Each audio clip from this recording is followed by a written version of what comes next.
ma ku daaliyeen xanuuno maadaama uu xanuunka kugu raagay ma ka quusatay nolosha ma dhibsataa jidka loo maro dhakhtarada haddaba ka waran haddii aan ku tusiyo shay ka meedhaya ruuxdaada dhibkii iyo xanuunkii ay soo martay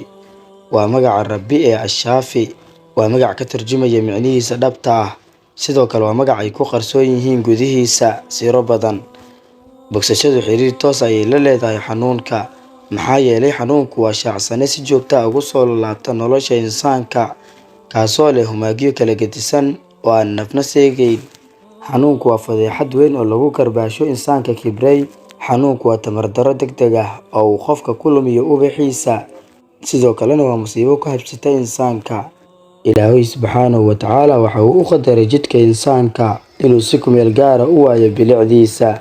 si uu u garwaaqsado tamar darradiisa iyo inaanu lahayn tab iyo taag toona Ilaahay sababta uu qofka ugu qadaray xanuunka waa inuu xasuusiyo shay matala xaaladda uu ku jiro oo ah dhimashada sida uu xanuunka xididada uga siibo quruxda qofka ayay dhimashaduna u tahay dhammaadka nolosha